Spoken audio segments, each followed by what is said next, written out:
स्वागत है आपका ज़िया न्यूज़ में। मैं हूं ज़ियाउल हसन।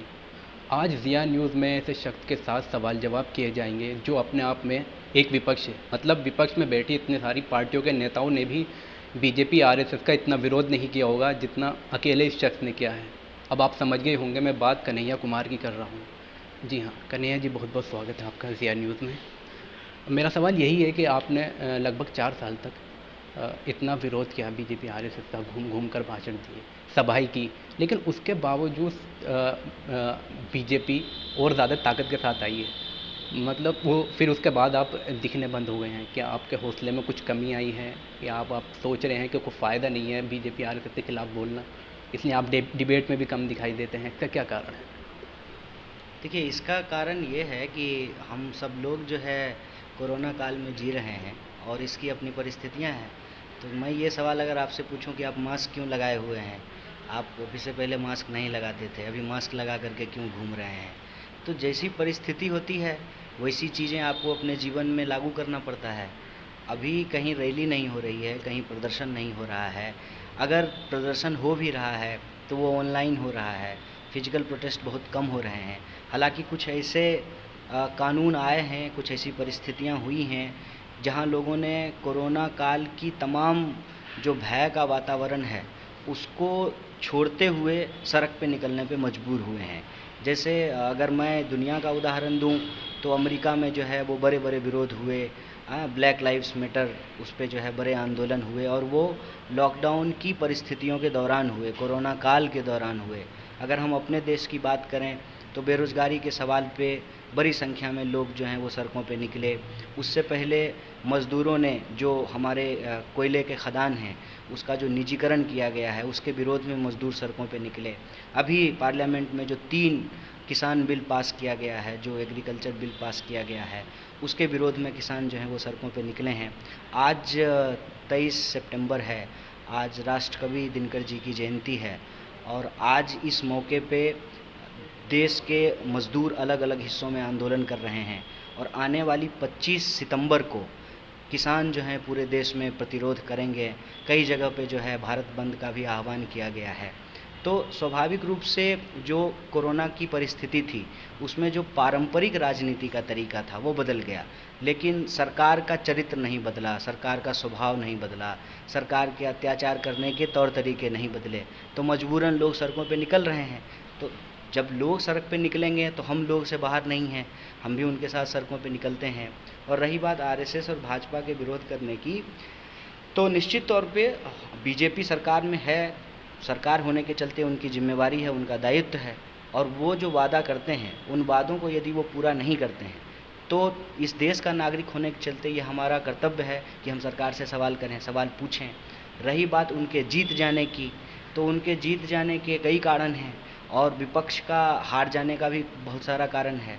वो तो उसमें जो है आपको लंबी चर्चा विस्तार से करनी होगी, लेकिन मोटा मोटी अगर हम कहें तो एक बात हम लोगों को मानना पड़ेगा कि विपक्ष की कमियां भाजपा के उभार का एक बहुत बड़ा कारण है।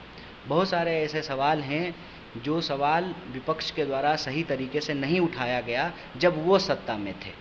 आप ये तो मानते हैं ना कि जो आज लोग विपक्ष में हैं, जो विपक्षी पार्टियां हैं, भाजपा से पहले यही लोग सरकार चला रहे थे। तो इनके द्वारा जो काम जनता के पक्ष में किया जाना चाहिए, जो किसानों के हक में किया जाना चाहिए, जो मध्यम वर्ग के पक्ष में किया जाना चाहिए, जो गरीब तबके के पक्ष में किया जाना चाहिए, जो इस देश के दलित, शोषित, पीड़ित, अल्पसंख्यक समाज है, महिलाएं हैं, आदिवासी हैं, उनके हक में जो काम किया जाना चाहिए, किसान, मजदूर, विद्यार्थियों के हक में जो बात होनी चाहिए, उसमें कमी आई और उसके चलते जनता में जो गुस्सा था, उस गुस्से के चलते एक अवसर क्रिएट हुआ जिसको भाजपा भुनाई और भाजपा जो है सत्ता में बैठी। अभी आपको अन्ना आंदोलन के दौरान के बहुत सारे जो नेता थे, कार्यकर्ता थे, जो सिविल सोसाइटी के मेंबर थे, उनसे जब बात करेंगे तो वो लोग भी यह बात समझ रहे हैं कि हमारे आंदोलन का फ़ायदा भाजपा ने उठाया। अब रही बात कि हम विरोध कर रहे हैं फिर भी बीजेपी जीत जा रही है, तो स्वाभाविक रूप से जनता अपने सवालों को लेकर के उस स्थिति में नहीं पहुंची है और विपक्षी पार्टियां जनता का वो विश्वास हासिल करने में नाकामयाब रही है। नतीजा ये हो रहा है कि विकल्पहीनता के चलते, या आप ये कह लीजिए कि मजबूत विकल्प के अभाव में बीजेपी दोबारा जीत जाती है। अब आपने कहा कि हम विरोध कर रहे हैं फिर भी बीजेपी जीती, तो आप कहीं भी देखिए कि जो एकता बननी चाहिए विपक्ष की हर मुद्दे पे, वो एकता कई बार नहीं बन पाती है। आंदोलनों के सवाल पे कई बार एकता बन जाती है, लेकिन बहुत सारी ऐसी परिस्थितियां होती हैं जब चुनाव आते हैं तो वो विपक्षी एकता नहीं बन पाती है, तो इसका फ़ायदा भाजपा को मिलता है। इन वजहों से बीजेपी जो है सत्ता में आ रही है। रही बात कि पिछले कुछ महीनों से आप जो है कम दिखाई दिए, मुझे लगता है कि ये सवाल जानबूझ करके लोगों के दिमाग में डाला गया है। मैं कहता हूँ कि इससे पहले जब हम दिखाई दे रहे थे तो आपने हमारा कौन सा आंदोलन फॉलो किया है, बताइए। यही सवाल अगर मैं आपसे पूछ दूं कि आपने हमारा कौन सा आंदोलन फॉलो किया है, कौन सा हमारा काम आपने फॉलो किया है। आज हमसे माइक लेकर के भी तो लोग इसीलिए आ रहे हैं ना बात करने, जब बिहार का चुनाव है। इससे पहले तो कोई हमको नहीं पूछने के लिए आ रहा था कि आप लॉकडाउन में क्या कर रहे हैं, लॉकडाउन में आप अपने लोगों की मदद कैसे कर रहे हैं, लॉकडाउन में आप अपने कॉन्स्टिट्यूएंसी के लोगों की कैसे मदद कर रहे हैं, आप अपने साथियों की, कार्यकर्ताओं की लॉकडाउन के चलते जो कमियां, लोगों को जो संकट झेलना पड़ रहा है उसमें आप कैसे मदद कर रहे हैं। तब कोई हमसे भी पूछने के लिए नहीं आ रहा था। और मैं आपको बता दूं कि लॉकडाउन से पहले हम लोगों ने बिहार के लेवल पे, सिर्फ मैंने नहीं सभी लोगों ने मिल करके एक शानदार आंदोलन किया। और बिहार एकमात्र राज्य ऐसा है जिसकी चर्चा दिल्ली में जो बैठे हुए लोग हैं, जो दिन भर लोगों को आंदोलनकारी होने का प्रमाण पत्र बांटते रहते हैं, उन लोगों ने उसके बारे में बिल्कुल भी चर्चा नहीं की कि बिहार एकमात्र ऐसा राज्य है जो कि भाजपा शासित राज्य है, जहां भाजपा सरकार में है, लेकिन बिहार विधानसभा से एनआरसी के खिलाफ अनअपोज्ड निर्विरोध रेजोल्यूशन पास हुआ। और कहीं ना कहीं लोगों को ये रिकॉग्नाइज करना चाहिए कि बिहार में जो आंदोलन हुए, जो जनगण मन यात्रा निकाली गई, पटना के गांधी मैदान में जो वो इतनी शानदार रैली हुई, उसका एक असर जो है सरकार के ऊपर था, उसका एक दबाव सरकार के ऊपर था। तो मुझे लगता है कि ये सेलेक्टिव क्वेश्चन पूछा जाता है कि आप विरोध कर रहे थे, आप आज कम विरोध क्यों कर रहे हैं, आप दिखलाई पड़ रहे थे, आज कम दिखलाई क्यों पड़ रहे हैं। मुझे लगता है कि ये जो परिपाटी है ये बहुत ख़तरनाक है। जो लड़ रहे हैं उनसे आप पूछ रहे हैं कि आप कम क्यों लड़ रहे हैं, जो नहीं लड़ रहे हैं उनसे ये सवाल क्यों नहीं पूछा जा रहा है कि आप क्यों नहीं लड़ रहे हैं। तो इस चीज़ को जानबूझ करके इस तरीके से प्रसारित किया जाता है कि जो लोग लड़ने वाले हैं उनको ही कटघरे में खड़ा कर दिया जाए, और सत्ता से सवाल पूछने की बजाय विपक्ष में जो अपनी आवाज़ को मुखर करने वाले लोग हैं उनको ही कटघरे में डाल दिया जाए। मेरा दूसरा सवाल ये है कि आप कह रहे हैं कि किसान सड़कों पर हैं, कि बीजेपी कह रही है इन्हें कि भगाया जा रहा है। ऐसा कुछ नहीं है कि इनका कुछ छीना गया है, इन्हें तो उल्टा गिफ्ट दिया गया है, एमएसपी और बढ़ा दिया गया है और इनके हालातों में सुधार किया गया है। लेकिन इनके पीछे कोई है जो इन्हें बहका रहा है। ये कौन बहका रहा है, कांग्रेस पार्टी या सीपीआई, कौन बहका रहा है इन्हें? देखिए, आपको क्या लगता है कि किसान जो है उनके पास अपनी बुद्धि नहीं होती है? आपकी क्या समझदारी है? किसान इस देश के पालनहार हैं, किसान इस देश के अन्नदाता हैं, वो मेहनत करने वाले समुदाय हैं, मेहनत करने वाले लोग हैं, वो पत्थर से खोद करके अनाज उगाने वाले लोग हैं, वो मिट्टी को खोद करके सबके लिए पेट भरने के लिए अनाज पैदा करने वाले लोग हैं।